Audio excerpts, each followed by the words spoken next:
नमस्कार मित्रों, स्वागत है आपके आज के स्वराष्ट्र संदेश यूट्यूब चैनल पर। मित्रों, यह एक चैनल ही नहीं बल्कि राष्ट्र, संस्कृति और सनातन की मूल आवाज है। इस चैनल के माध्यम से गीता के दिव्य ज्ञान द्वारा सनातन के मूल आवाज को जन जन तक पहुंचाने का हमारा संकल्प है। मित्रों, जैसा कि आप सभी ने पिछले वीडियो में गीता के द्वितीय अध्याय सांख्य योग के 30वें श्लोक तक देखा था, अब हम 31वां श्लोक में भगवान श्री कृष्ण अर्जुन को उसका क्षत्रिय धर्म का स्मरण कराते हुए उसे अपने कर्तव्य की ओर अग्रसर करते हैं। स्वधर्मपि चावेक्षम न विकम्पितु अर्हसि धर्म्यात् हि युधात् श्रेय अन्यत् क्षत्रियस्य न विद्यते। अर्थात पिछले श्लोक में भगवान श्री कृष्ण ने अर्जुन को आत्मा का शाश्वत स्वरूप का ज्ञान दिया था। अब इस श्लोक में अर्जुन को अपने स्वधर्म अर्थात क्षत्रिय धर्म, क्षत्रिय का कर्तव्य का स्मरण कराते हैं। साथ ही धर्म युक्त युद्ध से पीछे हटना उचित नहीं, इसका संदेश भी देते हैं। यह श्लोक हमें सिखाता है कि अपने धर्म और कर्तव्य का पालन ही जीवन का सच्ची सफलता है। भगवान श्री कृष्ण अर्जुन को आगे समझाते हुए यह भी कहते हैं कि अर्जुन, तुम क्षत्रिय हो, युद्ध करना तुम्हारा धर्म है। श्रीमद् भगवद गीता के दूसरे अध्याय के 32, 33 और 34 श्लोक में भगवान बता रहे हैं, यदृच्छया चोपपन्यम स्वर्ग द्वारम पावृतम सुखिनः क्षत्रिय पार्थ लभन्ते युद्धम ईदृशम अथ चेतत्वम इमं धर्म्यम संग्रामम न करिष्यसि ततः स्वधर्मम कृति च हित्वा पापम वाप्स्यसि अकीर्ति च अपि भूतानि कथयिष्यन्ति ते अव्ययम् संभावितस्य च आकृति मरणात् अतिरिच्यते।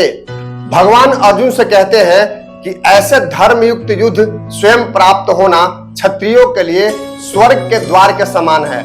यदि तुम अपने धर्म रूपी युद्ध से विमुख होते हो तो अपने कर्तव्य, यश और सम्मान को खोकर पाप के भागी बनोगे। संसार में अपयश या बदनामी सम्मानित व्यक्ति के लिए मृत्यु से भी अधिक कष्टदायक होती है। इस श्लोक में भगवान श्री कृष्ण अर्जुन को समझाते हैं कि अपने धर्म कर्तव्य का पालन करना सर्वोपरि है। कर्तव्य से पीछे हटना केवल व्यक्तिगत हानि नहीं बल्कि सम्मान, प्रतिष्ठा और आत्मिक पतन का कारण बनता है।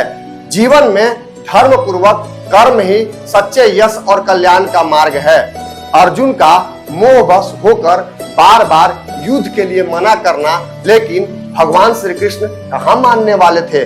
वो पुनः अर्जुन को समझाते हुए कह रहे हैं, भयाद्रणादुपरतम मास्यन्ते त्वाम महारथ येषां चतम बहुमतो भूत्वा यास्यसि लाघवम् आवाच्य वादांच बहून् वदिष्यन्ति तवाहिता निन्द्यन्तः तव सामर्थ्यं ततः दुःखतरं नु किम् हतो वा प्राप्स्यसि स्वर्गं जित्वा वा भोक्ष्यसे महीम् तस्मात् उत्तिष्ठ कौन्तेय युद्धाय कृतनिश्चय। अर्थात भगवान श्री कृष्ण श्रीमद् भगवद गीता के दूसरे अध्याय के श्लोक संख्या 35, 36 और 37 में कह रहे हैं कि अर्जुन, तुम यदि भय के कारण पीछे हटोगे तो महान योद्धा तुम्हें कायर समझेंगे और तुम्हारा सम्मान नष्ट हो जाएगा।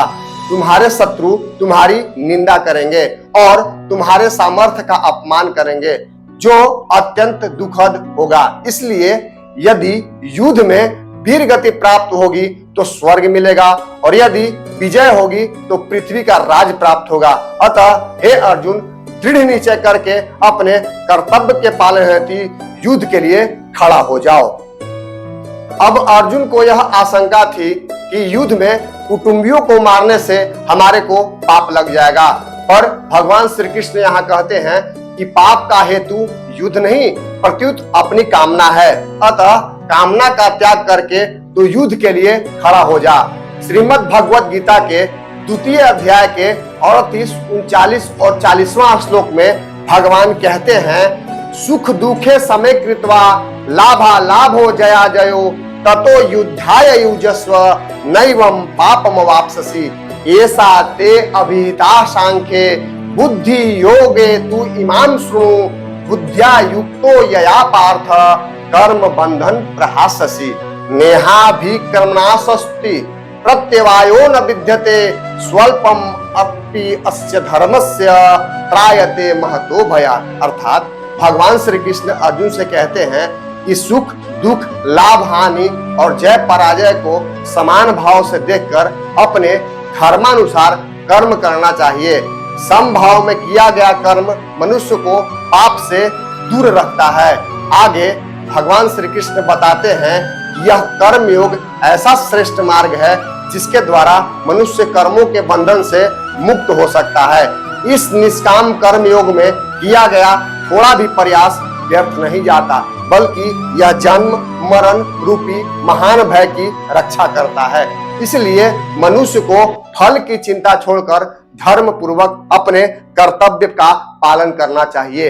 अब आगे भगवान श्री कृष्ण अर्जुन को बुद्धि योग के बारे में बताते हुए कहते हैं कि मनुष्य कैसा सोचता है, कैसा कर्म करता है, उसकी बुद्धि किस तरह कार्य करती है। इस पर भगवान कहते हैं व्यवसायात्मिका बुद्धि एका इह कुरु नंदन बहुशाखा ही अंताच बुद्ध्यायः अव्यवसायिना यामिमां पुष्पितां वाचम प्रवदन्ति अविपश्चितः वेदवादरताः पार्थ न अन्यत् अस्ति इति वादिना कामात्मानः स्वर्गपरा जन्म कर्म फलप्रदां क्रिया विशेष बहुलां भोग ऐश्वर्य प्रतिम गतिम।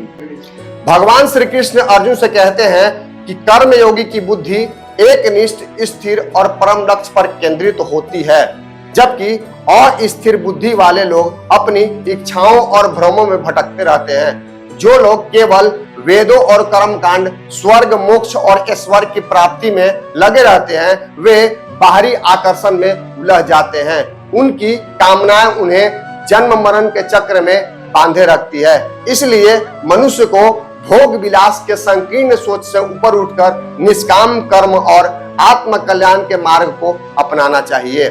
श्रीमद् भगवत गीता के 44, 45 और 46 श्लोक में भगवान श्री कृष्ण कह रहे हैं भोग ऐश्वर्य प्रसक्तानाम तया परिचेतसाम व्यवसायात्मिका बुद्धि समाधो न विधीयते त्रैगुण्य विषया वेदा निस्त्रैगुण्यो भवार्जुन निर्द्वंद्वः नित्य सत्वस्थ निर्योगक्षेम आत्मवान यावानर्थे उदपाने सर्वतः संप्लुतोदके तावान सर्वेषु वेदेषु ब्राह्मणस्य विजानत। अर्थात भगवान श्री कृष्ण अर्जुन से कहते हैं कि जो लोग भोग ऐश्वर्य और सांसारिक सुखों में आसक्त होते हैं उनकी बुद्धि परम लक्ष्य पर स्थित नहीं हो पाती। इसलिए मनुष्य को प्रकृति के तीनों गुण सत्व रज तम से उठकर द्वंद्वों से मुक्त होना चाहिए और आत्मा में स्थिर रहना चाहिए। जब मनुष्य सच्चे आत्मज्ञान को प्राप्त कर लेता है तब उसकी बाहरी कर्म कांड का महत्व सीमित हो जाता है, क्योंकि उसे परम सत्य की प्राप्ति हो जाती है। ठीक वैसे ही जैसे विशाल जल स्रोत मिलने पर छोटे कुएं की आवश्यकता कम रह जाती है।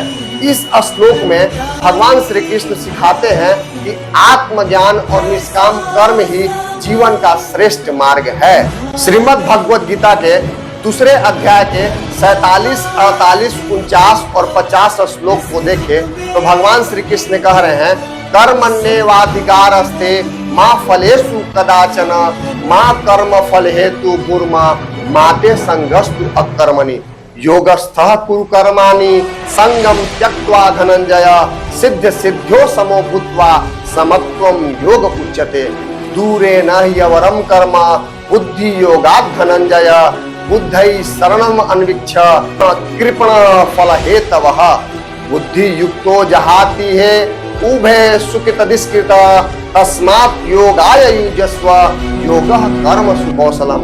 भगवान श्री कृष्ण अर्जुन को कर्म योग का महत्व सिद्धांत समझाते हुए कहते हैं कि मनुष्य का अधिकार केवल कर्तव्य कर्म करने में है, उसके फल में नहीं। इसलिए व्यक्ति को कभी भी कर्मों के परिणाम की चिंता में नहीं पड़ना चाहिए और न ही फल की इच्छा में कर्म करना चाहिए। साथ ही फल की आसक्ति छोड़ने का अर्थ यह नहीं कि मनुष्य कर्म करना ही छोड़ दे, बल्कि उसे निरंतर धर्मानुसार कर्म करते रहना चाहिए। श्री कृष्ण आगे समझाते हैं कि सफलता और असफलता, लाभ और हानि, जय और पराजय में समान भाव रखना ही योग है। जब मनुष्य समत्व बुद्धि में कर्म करता है तब वह मानसिक शांति और आध्यात्मिक उन्नति को प्राप्त करता है। फल की इच्छा से किए गए कर्म मनुष्य को बंधन में डालते हैं, जबकि निष्काम बुद्धि से किया गया कार्य उसे कर्म बंधन से मुक्त करता है। इस पावन वैदिक यात्रा को यही विराम देते हैं। अगले सत्र में उपस्थित होंगे श्रीमद् भगवत गीता के दूसरे अध्याय के 51वां श्लोक से लेकर भगवत इच्छा तक। हम हमारी प्रत्येक यात्रा में केवल सनातन वैदिक ज्ञान, प्रामाणिक आध्यात्मिक सिद्धांत और शास्त्र सम्मत एज इट इज जो बातें शास्त्रों में बताई गई है वही बातें की जाएगी। साथ ही यहाँ वेद युक्त सत्य और प्रामाणिक ज्ञान भी प्रस्तुत किया जाएगा। यहाँ न तो आपको मनगढ़ंत कहानियां मिलेगी, न ही चुटकुले और न ही भ्रमित करने वाली बातें। इसलिए प्रारंभ में कुछ लोगों को साधारण और नीरस प्रतीत हो सकता है, किंतु हमारा उद्देश्य सनातन धर्म ग्रंथों के वास्तविक सिद्धांत, आध्यात्मिक ज्ञान और जीवन उपयोगी शिक्षाओं को सरल रूप से आप तक पहुंचाना है। सनातन धर्म, गीता और आध्यात्मिक ज्ञान के लिए हमारे स्वराष्ट्र संदेश चैनल से जुड़े। वीडियो अगर अच्छा लगे तो लाइक करें, शेयर करें, सब्सक्राइब करें। धन्यवाद। राधे राधे।